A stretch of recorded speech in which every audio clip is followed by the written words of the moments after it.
Well, joining me now to discuss Israeli Prime Minister Benjamin Netanyahu's effect on the region is Gil Hoffman, political correspondent and analyst at the Jerusalem Post, and Asher Schechter, author and journalist at Haaretz newspaper.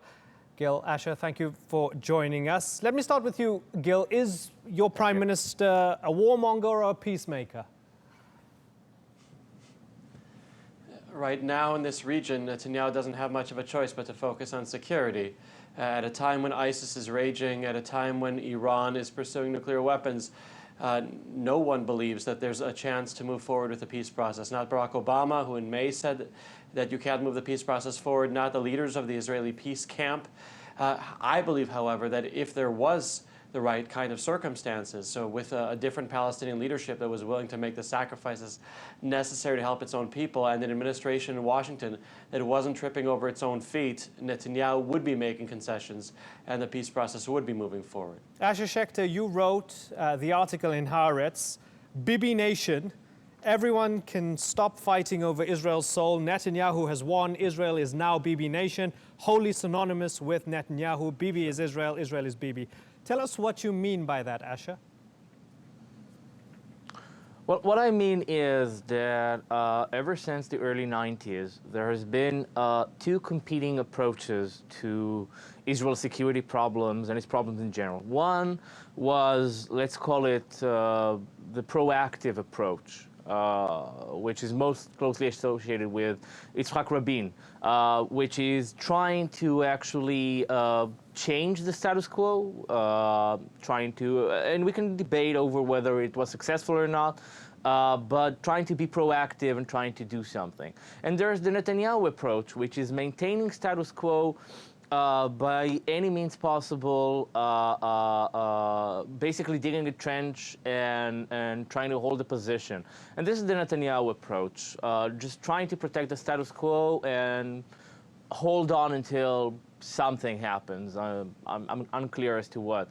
And I think, when I say Bibi has won the battle for Israel's soul, I think it is that in Israel there is no proactive camp of actually trying to believe that you can have, let's call it a better future or a more secure future, because the enemies are surrounding us. So what we need to do is to build walls and build fences and invest in German submarines and basically. So when I say Bibi has won the battle for Israel's soul, it's this conservatism and this paranoia that has become Israel's de facto policy since the early 90s. But Asher, he hasn't invented this conservative streak, right? They voted him in. The majority voted him in based on that platform. That's what the people want, right, Asher? Oh, yes, of course, of course. In the article you mentioned that I wrote, I actually have a line where I say, Israelis may idolize Bibi, but they worship at the church of the status quo. Israelis don't want any change to the current reality.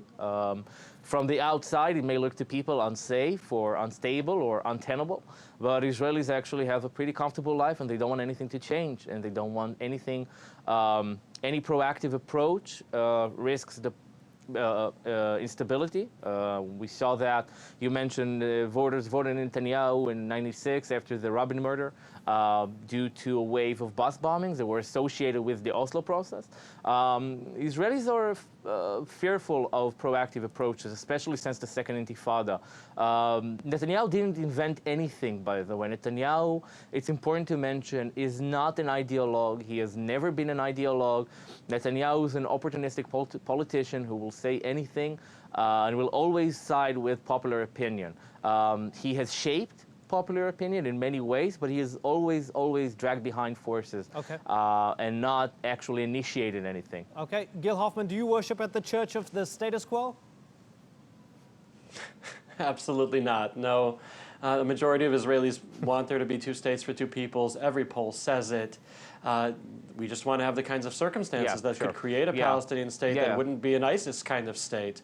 Every single poll since 1995 has said that a majority of Israelis are in favor of two states for two peoples, not the status quo. That's what the majority of people in Israel want. Netanyahu is still, based on my conversations with him, in favor of a Palestinian state. There has to be the right kind of circumstances in order to bring it about. There was a terrorist attack half an hour ago in which 2 Israelis, including one who was 17 years old, just got stabbed in a supermarket where Jews and Arabs shop freely together. And so as long as you have that, I don't think anybody would be stupid enough to go and relinquish land right now and create a situation of less security. Hopefully the Palestinians will have better leaders that will facilitate that in the future. Asher, you convinced by any of that? No, not at all. I'm surprised to know that we are for a two-state solution these days, because we were against, then we were for a two-state solution, now we're against again. I mean, you know, it's hard to keep track of what we think of the two-state solution this week. I think every Monday or something, the government changes its opinion about the two-state solution. The two-state solution in general is one of the biggest lies. It's a zombie idea. It is untenable. It will never happen. It's completely not just improbable, but possibly just impossible, you know, demographically, politically. And I think it's a bit silly to think that, you know, small girls with scissors is what's stopping that. What's stopping that is that there is no actual impediment to doing something like the two-state solution, and there is no will. When there's no political will, and you have a reality on the ground where you can't just evacuate thousands and thousands of settlers. We saw 6 months ago what happened when the government tried to evacuate 2 abandoned buildings in the West Bank. No one lived there, just 2 buildings, and we saw a huge scandal erupt. So I don't, you know, the two-state solution is one of the biggest lies that has ever been told. I don't want to have the discussion about it's whether the two-state solution will work or not, and I kind of want to bring it back to the personality of Benjamin Netanyahu. Gil Hoffman, let's look at the personality of the Prime Minister a bit more, and let me just sort of list a couple things here. He was accused of race baiting by warning his base right at the very end of the election, right? The election run, during the elections, that, you know, the Arabs are coming out in droves and the liberals are bussing them in.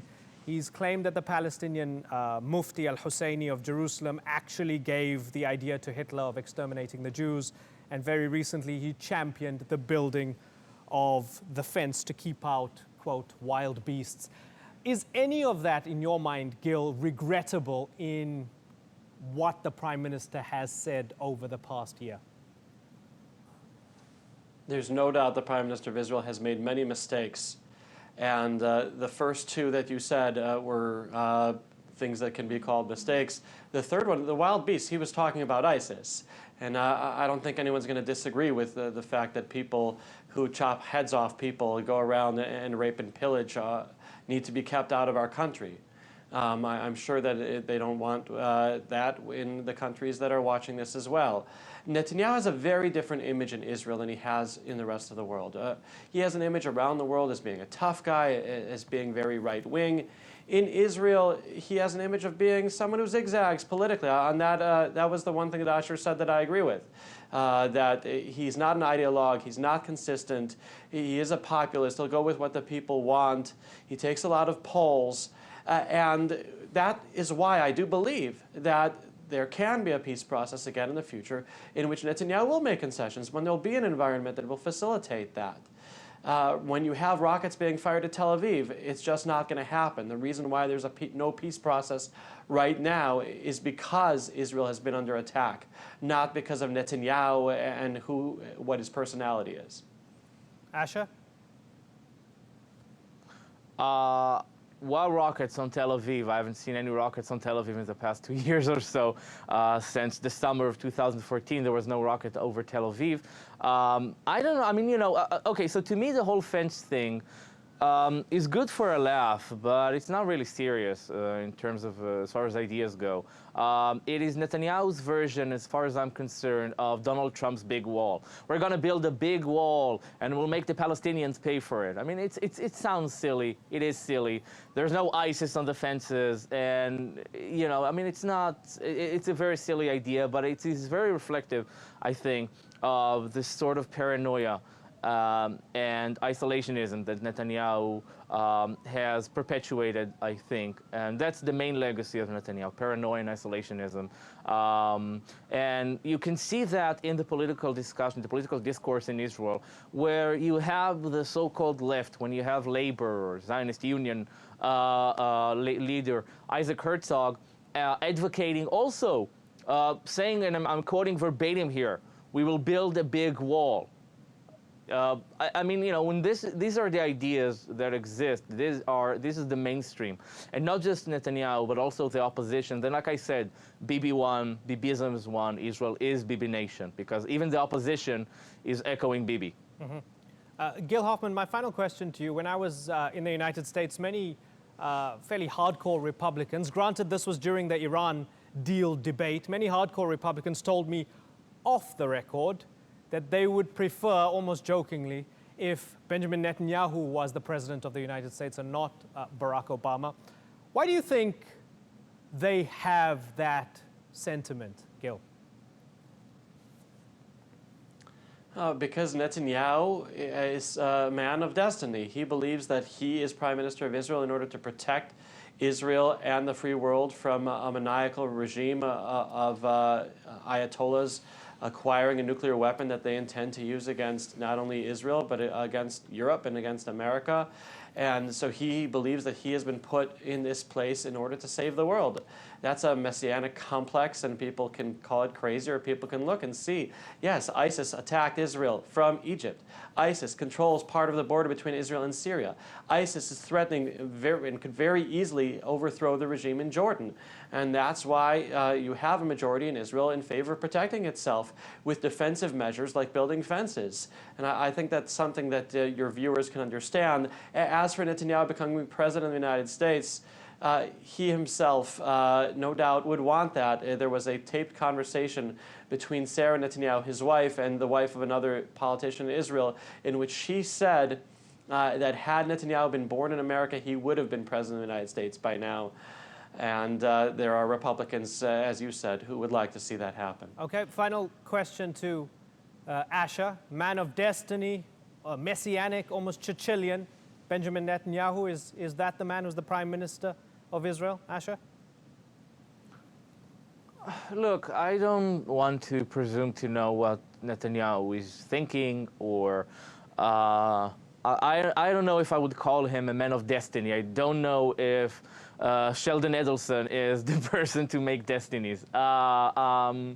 So I don't want to presume to know what Netanyahu is thinking. I don't want to call him a messianic, or I mean that's just no. I don't care what goes through Netanyahu's head, why he says the things he says. What we need to look at is what he has done or not done, and the way that it contributed to the current situation. You know, Iran is a good example. Iran is a good example of what Netanyahu will leave behind. What nuclear weapons? I mean, you know, a maniacal regime. I mean, the whole entire world has moved on from this talk. But in Israel, the majority of the population still believes Iran, Iran, Iran, Iran. Because for 20 years or so, they've been brainwashed to think Iran is the biggest threat to Israel. And even after you have a good deal with Iran that, you know, even army generals in Israel say is actually beneficial to the security of Israel and certainly doesn't harm it.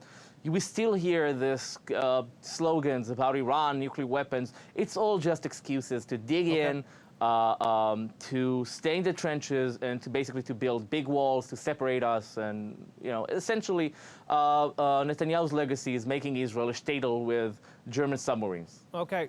Unfortunately, gentlemen, I've got to wrap. But thank you very much for joining us, Asher Schechter and Gil Hoffman.